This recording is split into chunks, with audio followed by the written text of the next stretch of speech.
for the technical difficulties. Took us a minute. Awesome. Hello, though. Happy Wednesday. Good evening. Wednesday. We made it. How you doing? Yeah, right. That's what I always think, too. I'm like, we're almost done. How's it going? It's going well. It's going well. You know, we were super busy with all the applications, but it seems like it's calming down now, and we're just getting a lot of people who are really concerned.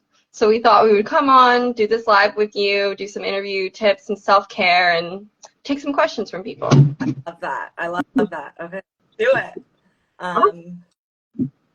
So I guess let's start out first, and let's talk a little bit about interview prep. Like, what would you say are your the 5 tips or 3 or 5 tips that you would give somebody? Like, those are really what you should focus on. I think the most important thing is showing like you're happy, you're engaged, and you really want to be there. I think when, like, I've been sitting on interviews, when I see people that they're on their phone or they're doing something on their computer at the same time, whether that's just even in a social or when the faculty is giving their little prep talk, it's really important to show engagement. Everybody's watching you. All eyes are on you. So I think be engaged, smile, show that you want to be there are really important. Be on time. Even if it's 1 minute, it's noticed. Like, this is your job. You're applying for a job. It's important to be on time. Be polite to everybody. Some of my interview tips are, present yourself in the way that you want to be taken seriously. So this is a job like any others, and the way you present yourself really goes a long way. And I, posted it in one of the videos that you posted. Another thing is framing your interview answer. Don't just go straight into the examples. Try to show that you understand why they're asking the question. So for example, if they're asking, tell me how you deal with stress, or tell me how you deal with challenges, the question is really aiming at, okay, residency is going to be stressful. What do we know that you do outside of residency that keeps you happy or grounded? I think if you have a good connection or a good connection to the state you're applying to, or even the community you're in, be vocal about that. Know that you have family there, the community, the medical community there, the patients there. That really also goes a long way. And also, whatever specialty you're applying to, whether it's family medicine or neurology, don't be afraid to boost yourself. This is the time to really show yourself off. And I know, speaking in terms of myself, I felt like, oh, it's so weird for me to talk so confidently about all of these achievements I've had, but they really want to know who you are you ambitious, what qualities do you have? So don't be afraid to show those. And last but not least, thank everybody, unless they say no communication. A little thank you goes a long way. And really being polite to everybody that you meet during your interview season. Mm-hmm. No, that's great. I love that, because I do think people get really caught up sometimes in the minutia of it, right? Like, what do they want me to say? Like, what are they looking for me to say? Should I avoid my red flags? Do I address my red flags? And I do think some of it is also just being confident in yourself. I know that's hard to do right now, because you see everything online, people comparing, I got this many interviews, I got this many, I have this score, blah, blah, blah. And it starts to get really hard to stay positive. But I think keeping at the center of, like you said, you're enthusiastic, this is a job, but there's a passion that you have to do this. So put that at the front and be sure that you've done it for a reason. You've made it this far. So Exactly. Now's your time to really shine. I think adding to that is, write out a list of qualities you have, whether that's ambition or, you're a good team player, you're a good leader.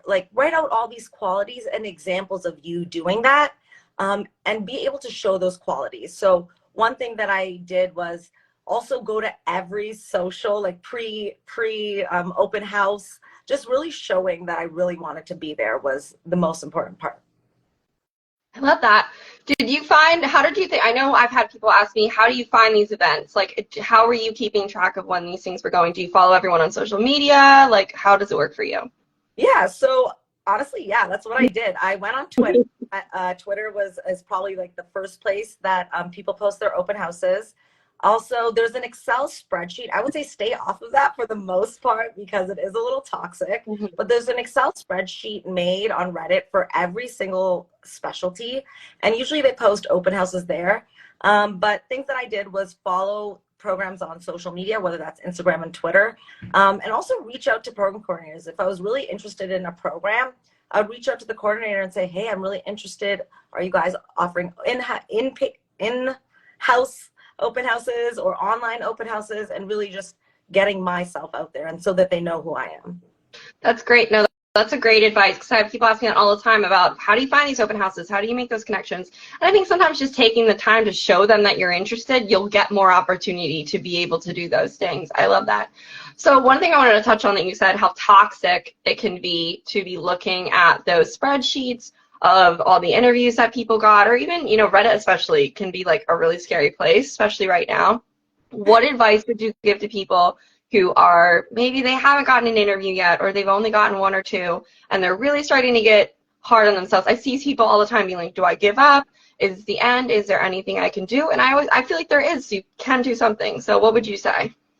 So it's tough. I personally know what it's like to not get interviews. I went through the match myself twice. The first time I only got 2 interviews. And I felt pretty dejected about that. And I felt that, okay, it was February, there's no more interviews coming. But focusing on the aspect, not just that there's no interviews coming, but focusing on the aspect of all of these things that I have. And really at the end of the day, one interview goes a long way. Staying optimistic or pessimistic didn't suit well for me. I think it was being realistic about what I had and what my application was. And in my first time of applying, I really did berate myself a little bit too much. And I would advise people, don't be so hard on yourself. Acknowledge that, okay, maybe this isn't the best amount of interviews, but tuning out what everybody else has is really not going to change like your application or your success. Mhm. And everybody else's measures of success are not your own. And I really think that if you feel like you're failing now, but you just keep working at it enough and for a good amount of time, that you will eventually see the results that you want. I mean, you're proof of that. You are here living proof of that. You went through the match the one time. Maybe it didn't work out the way that you anticipated, and maybe you felt some type of way about it. It took a little bit of hit of your ego, maybe. But then you came through and you were even more prepared for the second time. And I'm sure on some level, it taught you a lot about yourself, and it reaffirmed the fact that this is the path for you, that you were like, this is exactly what I'm destined to do. So I love that. And so all these people, everyone who's here and is like, maybe you're waiting, you're not sure, even if you do have to reapply, or maybe you participate and you match in the soap, that doesn't make you any less of a doctor, and it doesn't really determine your worth. So just be clear on that, you guys. Be a little nicer to yourselves. That's for that. Exactly. Couldn't have said it better. So one of the things though that we do tell people is that you could send letters of interest, or you can try to find open houses. So we discussed that a little bit. To people, maybe if you're just tuning in, reach out to program coordinators, see if they're having any events that you can attend to show that you are very passionate about that program and you're interested. Also, letters of interest, right? Like you can send letters of interest. What advice do you give to people when they ask you about that?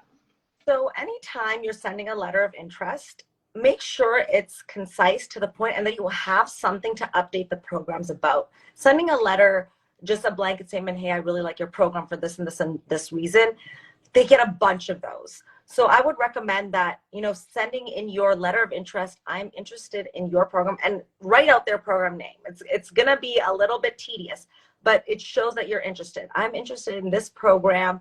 These are the reasons why, and this is why I'll be a good fit. And just to update you, these are some of the things that I have on my application that will really make me a good fit for your program. Highlight some things. And let's say if you've published some new research, or you had a poster presentation, or you obtained a new got your step scores in, something like that. Yeah. Any of those things, definitely include that in an email. And I would CC the letters of interest to the faculty, not just to the program coordinator. They're probably getting a lot of different emails. So CC everybody, unless they say no communication. Okay, great. How do you know if they say no communication? You can typically find that on the program website, right? That, or they explicitly tell you in their interview cycle, or they send you a message on ERAS, being like, you know, that post interview or any kind of communication. Okay, great. Good to know. I love that. So yeah, how many would you recommend sending letters of interest? How many letters of interest would you say to send? So, for example, in my own example, I sent letters of interest to all the programs that I wanted to be at, and that was all the programs I applied to in New Jersey, in New York, in the states that I wanted to be at. And I sent it to not even just the states, programs that I really felt connected to. So I think I ended up sending about like 50 letters. Wow. I really wanted to maximize my chances. And as a non-US citizen, there's filters. We do get filtered. We have less chances of matching. The best way for me to get my application out there was to honestly bombard people. And also my social profile. You know, residency programs are going to look you up. I look up a lot of candidates that interview, what they do, if I can find them online, because I want to see who they are outside of just medicine.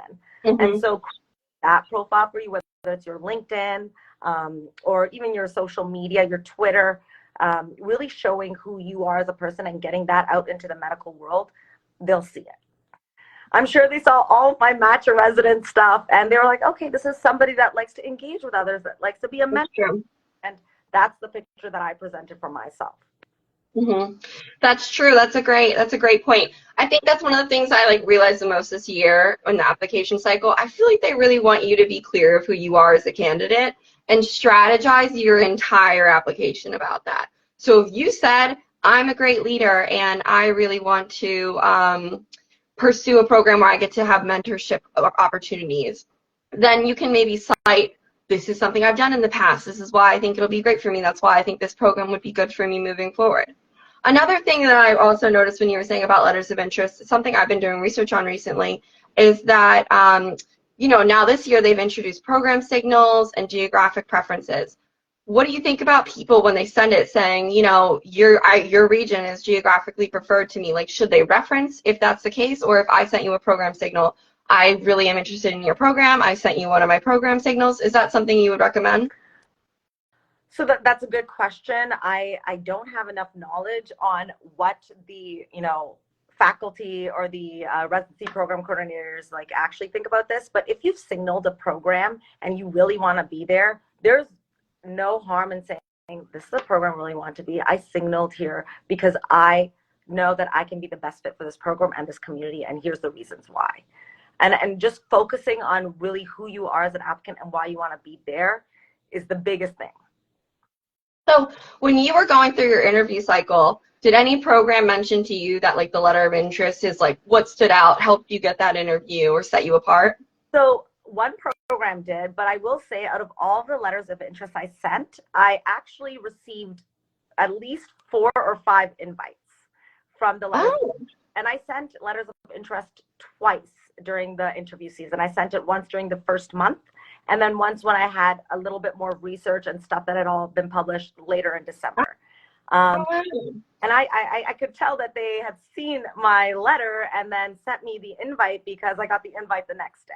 And I didn't, I really didn't expect that, but you shoot your shot, right? Yeah. I mean, why not? I mean, especially like you said, having that update, I think is really great because it shows, listen, I'm actively participating in like showing you that I'm very interested in this program and these are the reasons why. Yeah, and sometimes we did respond, and that's okay. You're not going to get a response from everybody, but just knowing that you shot your shot, that's the most important, I think. You might get an interview from it. You're proof of this. You got a few after that, so that's exciting. We did have somebody ask us, could you please explain more about thank you letters post-interview? So for me, I actually, the first time I applied to the 2 programs that I got interviews, I sent emails. The second time I applied, I had about 16 interviews. I sent handwritten thank you letters to my top. And then to everybody, I sent a thank you email, whether that was the resident I interviewed with, anybody I interviewed with, and the program coordinator. I made sure to send a thank you email. Wow. I mean, you even did handwritten notes. I mean, I love that. Did you get special stationery too? You had it on like your own? No, you should have. It's good though. Smart. That would have been like a little stationary kind of memento so that they remember you by. Yeah, exactly. And they'll have your name on it and everything, like really fancy looking. So anyone who's looking for a tip. You know what I did see on Reddit? Some people were getting nervous because they were sending thank you letters. Some programs were responding to that while others weren't responding. What do you think about that? I was thinking they're so busy. They have so many emails. I don't think it's like a personal thing, but what do you think? Yeah, it's definitely not a personal thing. I have received emails from some candidates thanking me, and I still haven't, responded yet. I've responded to some. So um, they're busy. They're interviewing up to 200, 300 candidates, maybe more, depending on the specialty. So if you don't hear back, it's not that you were a bad candidate. Hmm. Actually, there was one program where I sent a thank you email and I had the interview in November. It was November 18th, and I didn't receive a thank you email until February. And I Oh, was like, wow. where's this coming from? But thank you for thanking me.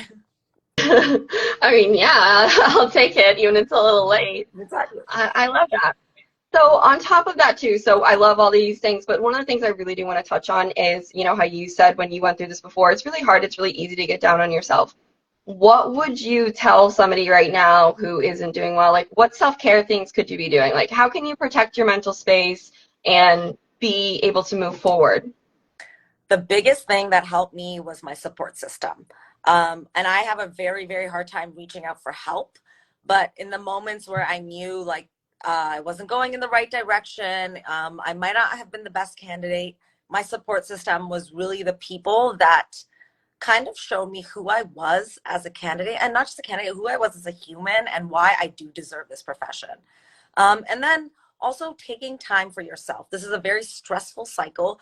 No other job in the world goes through the match season the way we do, and you get randomly picked to where you go. It's very stressful. Um, Hmm. so remembering that you have passions outside of medicine that ground you, or talking to people that know who you are and really emphasizing those qualities about you really helped me. And then also something, when I didn't match the first time, I felt like I was pretty like not capable of being a doctor. So I made sure to put myself in situations that show me, yes, I'm a great doctor. So I volunteered at a hospital. I worked at an externship, and I got so much great feedback from patients and staff. And I was like, okay, I might have been told that I wasn't worth it by this match cycle, but that doesn't mean anything, because in the clinic, in the inpatient setting, I am very capable and people enjoy my care. And so putting yourself back in the situation that shows you are strong, or you have these qualities, and what's happening now is not representative of who you are, I think will also be helpful. I love that. Basically, jump back on the horse. Give Yeah. it another go. Don't forget about it. I did see we had a couple questions. Can you please tell me what does it mean if the program updates on your application on hold? What are the chances of getting an interview? So if your application's on hold, like I guess how likely are you to get an interview? It's kind of hard to say. Um, yeah, it's kind of hard to say. And I would the program be putting you on hold, or is like, outside like the ECFMG putting you on hold? If that's the case, ECFMG has a hold. That's, beyond you and beyond the program. They can't really do anything about that if your application's on hold. Um, I don't really quite understand though. Yeah, I don't know if do you mean like you're on the wait list? Is that what you mean? And maybe they mean they're on the wait list, but we'll see if they answer that. I saw another one that said, did you send your letters, your thank you letters, or even the handwritten ones to the program director? I sent it to the program coordinator, so, or whatever mailing address they had provided. And if they hadn't, I reached out to the program coordinator saying, hey, I want to send you guys a personalized handwritten letter. I don't see a PO box or an address. Let me know if you have one, and if you don't, please send my thank you to To that everybody. program person. Awesome. I love that. Okay, and this one said, any advice to stand out in the email? Yeah. Like I mentioned earlier, focusing on the qualities that match the program and the specialty, and really emphasizing your connection to that program. That will make you stand out. Like, they want to know why you want to be there versus every other program across the states. So really emphasizing those things, why you want to be there, why you fit best with their team and their program, I think should be emphasized. Great. And any achievements, any achievements, again, do not be afraid to show yourself off. Like, I agree. Stand strong, be true to that. So when you're telling them why you're a great fit to it, like, give them specific examples. Like, I know that your program really cares about helping the community, and that's why I spent a lot of time volunteering, or I, ran this mission or something like that. Yep. Another thing I like to say too is tell people is, so if maybe you had a specific moment where you guys connected with for something, or you felt like, oh, that was a great discussion, being like, oh yeah, like we talked about, I really feel like, just referencing it, making sure you stand out personally. It's clear that this is about you. Yeah, and completely agree. And if you have like a unique interest in that specific specialty, so for example, if you're passionate about women's rights and reproductive health and you're applying to family medicine, I would also indicate that and research who is interviewing you. If they have a special niche, I would totally love if people would be like, hey, I saw that you love mentoring people, you work with Match a Resident, these are some of my passions. So that shows me two things. One, you went out of your way to really see who I am as a person. And two, you have similarities. You have something you want to be like, and you have something you want to contribute to the program in this aspect. So I think if you research and the people that you're interviewing with, that would be a good thing to do too. Yeah, I agree with that. It's a really good idea. Always research, every time before I have an interview or anyone I'm talking to, I'm like, hey, let's go through, write some stuff down, make sure you know what you're talking about. She says, my application on hold is I'm a perfect candidate for an interview. They're out of interview spots. Currently, any spot they will open up. So they're on the wait list, essentially. Yeah, so basically when you're on the wait list, you're just hoping that somebody will drop an interview at the last minute. Yeah. Unfortunately, we can't tell you what the exact chances are that will be the case. It really could be anything. But just keep your fingers crossed, keep your hopes high, keep on your interview prep in case it does come up. I mean, you can always try following up with like a letter of interest and updating them on something, like we said, just to further stand out, that so the second that one gets dropped, you're the first person that's going to get that interview spot. And also, I know that some programs use thalamus, and I had that when I was applying, and I would keep all the sounds, like whether it was my email or the thalamus emails, like in a different ringtone, so it was very loud and I could hear it, and I knew like right away, okay, log on, somebody dropped a spot, I'm there on thalamus and picking up. So yeah, small things. That's smart. That's smart. Giving it like that one specific ringtone. So no matter what, that's the first thing you do when you hear it. That's a really good idea, actually. I love that. And I still haven't changed my email sound, so now I just get this like loud sound. I love that. Yeah. No, my mom, hers is the Darth Vader song sometimes. So I was like, all of a sudden I heard it. I was like, what's going on right now? Are we okay? Like, oh my God, that's a good one though. It is good. It is just really loud too. So it's like boom, boom. I'm like, what is going on? Oh my gosh, that's too funny. Somebody said, what should be the subject of the LOI email? Okay, so honestly, this is up to you. I got a little creative in my second round of applying. Some of my emails, I wrote in the subject, this is not a copy and paste email. This is my letter of interest to your program. And the PD replied to that and forwarded it to his like whole entire program. But I kind of tried to make it unique for some programs. Some of them I just wrote, my intent to be at your program. And then wrote my MRN, or not MRN, I'm thinking about patients, my AAMC ID in the subject for sure. And I would definitely like in the email, like include your picture and your AAMC at the end, just so they know who you are. You can even include your resume for reference too, if you do want to like reference something that's in your resume specifically. You can be like, hey, here's the whole thing for you to look at. So that's something that could be helpful, but definitely your picture. Your picture is a good way to be remembered and like stand out, and your ID, obviously. I love that though that you this is not a copy and paste email. That's so funny. Yeah, Marketing and over also here. exactly like hello, I'm taking my time. And also, I think if you're sending any attachments, don't send multiple, include it all in one attachment. So if you're sending your resume plus some step scores, make that all in one full PDF altogether so they don't have to open up multiple things. That's smart. That's really smart. If I have to update of my step 3, what should I choose as my subject? Any tips? You could say something about, yeah, haven't got your step 3 score. What would you say, Isha? I would just say, I passed my step 3 and I'm here to interview at your program. In all caps, I passed my step 3. It's an accomplishment. That is Yeah. an accomplishment. No, your step 3, that's great. So congratulations. Congratulations. Yeah. We're proud of you. I think that's what we have so far. Just if anyone wants to leave any questions, feel free. But otherwise, I mean, we can wrap up a little bit. Is there anything else that you feel like people should be? Oh, this is something I want to add, actually. I've been telling people as they've been doing interviews, make sure you're taking your interview notes. Like, not that you're making your rank order list right now, but this is the freshest time for you. The minute you get out, I want you to sit down and be like, do I feel like that was a great community fit for me? Do I think that that's going to help me achieve my goals? Like, really write that out so that you don't get so confused when it comes to rank order list time where you're trying to remember these details. Yeah, I completely agree. That's something I did the second time, and I really remembered where I felt the most at ease with which program. Yeah, I was gonna say something I forgot now. Oh no. But yeah, last minute advice. I think what's really important is once you've gotten the interview, you've really passed all of their filters.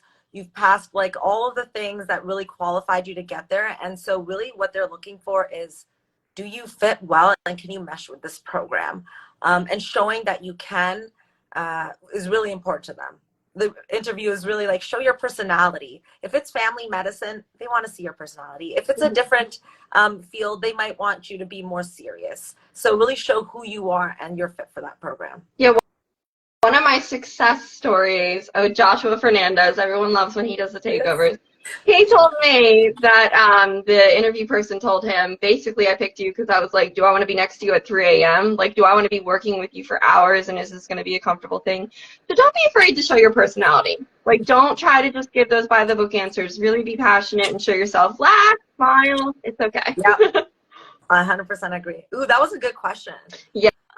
Any tips on what questions we can ask from new programs? First, in general, questions you ask programs. There's some good questions that I've heard, but try to ask some introspective questions like that show like what you really know about the specialty and the program. So for example, and a question that I asked was around patient safety and how hospitals deal with it. And I worded it in the way that I know a crucial time for people is when they transition from the inpatient to the outpatient setting. So what are some of the ways the hospital is working towards to make sure that that transition is safe? Because I'm really concerned about patient safety, and that's really important to me. And so right off the bat, they're like, okay, wow, nobody's ever asked us this question before. That's a yeah, and like you're really focused on like the things that are really important to the way the hospital works. So having, yes, your basis questions like, you know, how are the residents enjoying the program? What are changes? These are all great questions, but really having some unique questions about the hospital itself or the medical community or the patients that they serve, I think would be a little bit more targeted to the program, and then also show that you really kind of want to be there as well. Yeah, I agree with that. That's a good point. That is a good point. I saw a couple other questions come in, but do residents have a word on ranking? I'm not sure if they mean like residents in the program. So you go. Personally, for my program, in the first year, we really just we didn't have much of say. We were a new program. They had us, you know, doing interview socials. But when we do interview people, we do have a say. We write down notes and we share our opinions to the faculty, what we liked, what we didn't like, what qualities that the person showed, and if we think that they would be a good fit for the program. So the residents definitely have a say, even if they're not participating in the interview and they saw you in the social. If you were unengaged in the social and some resident noticed that, they might be like, hey, okay, this person's standoffish. I don't know if they want to be here. And that might be conveyed to the program. Wow. That's something I didn't necessarily realize. So, like you said, it's really being polite to everyone, watching how you present yourself pretty much the whole time. Like, just be consistent. And ultimately, you're working a lot more hours with your co-residents than you are with your faculty. And so it's really important that you can get along with the residents, or that they also can get along with you. Is it negative if we over-engage in social? Depends how you're engaging. Too much and too little of anything is never good. There's always a healthy balance. I tried to, engage, and if I didn't get any engagement back, okay, that's fine. But if I did, I would keep it formal, always keep it formal and polite, but really just focused on the program and the questions pertaining to the program. And yeah. Awesome. I love it. So try not to bring in too much personal stuff maybe at that time. Present yourself professionally and just focus on the program. Exactly. Awesome. I love that. Well, I think we can probably wrap it up. I feel like we covered a lot of really good information, actually. I love it. And we will be posting. I know. I always love having interviews with you, though. We always have fun. I feel bad. I'm always like laughing half the time. Sorry, y'all. We gotta keep it fun, though. We're Philly girls. It's because we're both by Philly. That's why. We love it. Hang out. We still have to hang out. I know. We still have to meet up and do something. But anyway, thank you to everyone who joined us today, and we will definitely be sharing this, so you can find it on both our pages. We'll be collaborator. And is there anything you want to add? Any good nights? Anything you want to say? I want to wish everybody the best of luck in the interview season. If you have questions, please feel free to ask or comment on the video and ask your questions if you didn't get them now. Best of luck. I know it's a tough journey, but nothing worth having comes easy. So. Very true. And like I love saying this though, like you're really so proof of this. Like you're the person that you showed you worked hard for this, you went through it, and now you're doing well, now you're successful, and that's all you can ask for. Let's go. But yeah, thank you so much everyone. And yeah, you can comment on the video, you can send us a message. You can find Esha on Instagram, roundswith.e. If you guys don't already follow her, I highly recommend that you do. And thank you for always engaging me, and thank you for holding Match a Resident. This is a great platform for everybody to really get a lot of great advice from. There's so many of us that really wish to see everybody succeed in Match. So yeah, thank you so much for having us have on this platform. Of course, always, and I'm sure we'll do more in the future. All right. Bye, guys. Good night, everyone. Bye. Bye. Bye.